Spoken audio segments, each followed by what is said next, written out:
What's going on, guys? ASMR Prodigy back again with another video. And in today's video, as you can tell by the title, we are talking about why the Beatles are the greatest band of all time and will always be. Well, maybe not always be, but why they are the greatest right now. Before I hop into this, if you guys are new here, please leave a like, subscribe if you're new, and comment. I like getting back to you guys in the comments. Without further ado, let's start off here. So, in my opinion, the reason, not the main, or not the only, but one of the main reasons why the Beatles are the greatest band of all time is because of the versatility they had within their group. Now, I'm not an expert, but I do know quite a bit about the Beatles because I'm a huge fan and went through a phase where all I cared about was like watching documentaries and stuff about them. So, the Beatles are very versatile. They have, obviously, John Lennon, Paul McCartney, George Harrison, and Ringo Starr. And the thing is that all of them could essentially play every instrument. John and Paul, George all could play guitar. I'm pretty sure Paul played drums one time. You know, Ringo does all this, piano, stuff like that. They could all play instruments. They all weren't limited to one thing, right? You know, in bands, typically, in my second favorite band, I'll just say that Motley Crue, they were limited to Tommy Lee playing drums, Nicky Sixx on bass, and then Mick Mars playing guitar. But even though I'm sure like someone else could play guitar, but probably not as good as Mick. Anyways, back to the Beatles. They're versatile, and another reason, one of the main reasons why they are the best band of all time is because I'd say 3.5 members could actually sing at a professional level where they are going to get stardom. If George Harrison, Paul McCartney, and John Lennon weren't in the Beatles, I'm sure they could have rose to stardom based off of their own vocals and their own capability of singing and creating music. And I say 3.5 because Ringo, he has a couple songs that are okay, but I don't think that he would have been able to rise to stardom just by making music himself. He had a nice band of Beatles around him to help him perplex his career. The name Ringo Starr is what kind of got his music career started once the Beatles broke up. So, the Beatles changed rock and roll forever, right? If you take a look at their earlier stuff, like I Want to Hold Your Hand or Love Me Do, it's all songs about, singing about love or something. And that's what music was back then. And then the Beatles changed that. They kind of branched out and experimented, and let me tell you, I think it was one of the biggest successes of all time, right? You got Strawberry Fields Forever. Take that song, for example. That song is so wonky. Like, imagine being the first ever to create that. It's just like, nobody would. Everyone be listening, they'd be like, what the hell is this stuff? Like, this stuff, it was an experiment. Like, if they never made it, it would have never stuck, you know what I mean? It's like shooting your shot. If you never shoot, how are you going to make it? You know what I mean? And then, sorry, I'm kind of getting sidetracked here, but if we take a look over here at that album right there,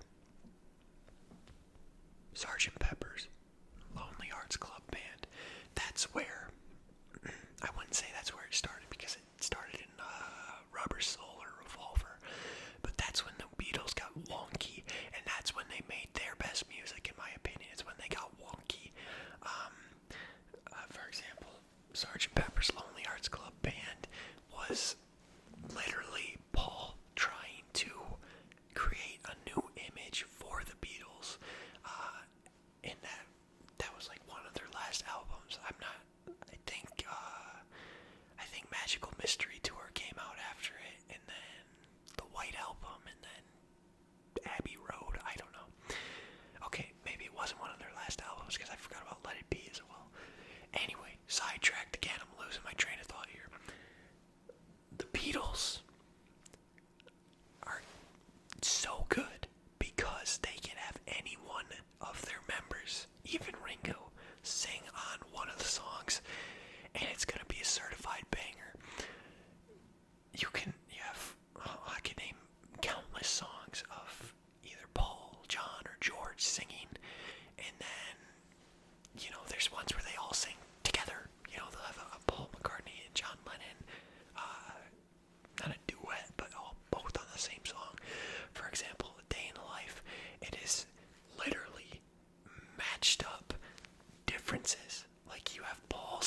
like ominous and not ominous, but if you know what I mean, if you've heard the song.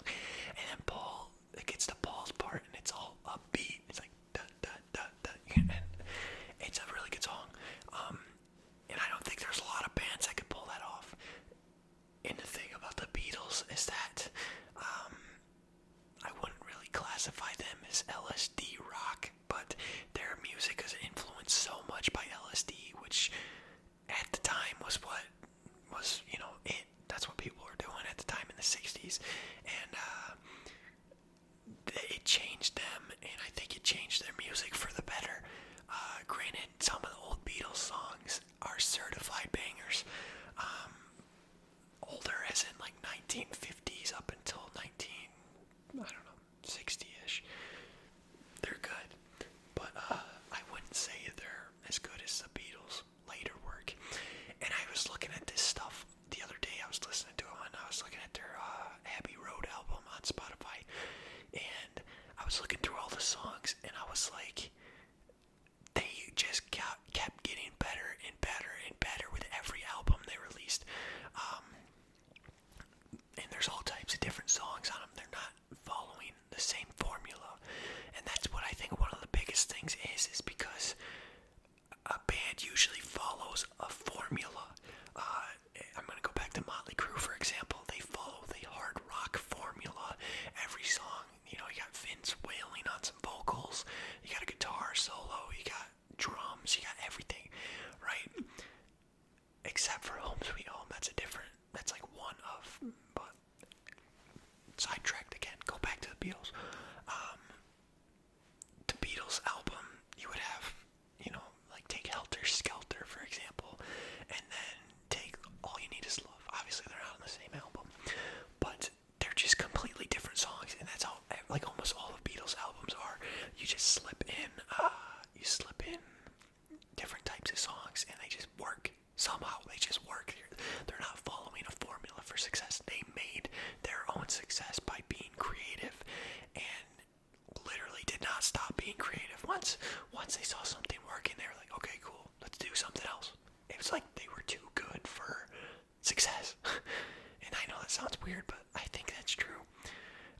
Like a better example would be All You Need Is Love from Magical Mystery Tour, and I Am the Walrus from Magical Mystery Tour. It's completely different vibes.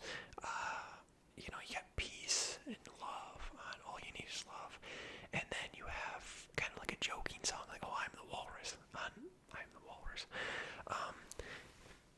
But it works, and I just think the Beatles are underrated.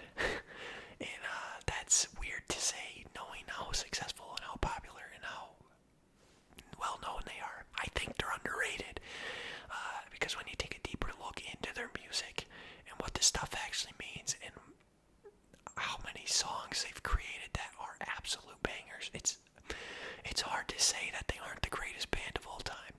And I think they will be for a very, very, very long time, especially now, because I think rock and roll is dead now. So if a band to me is like guitar, drums, singer, stuff like that, and then we don't have much of that anymore in today's world, which sucks, but it is what it is.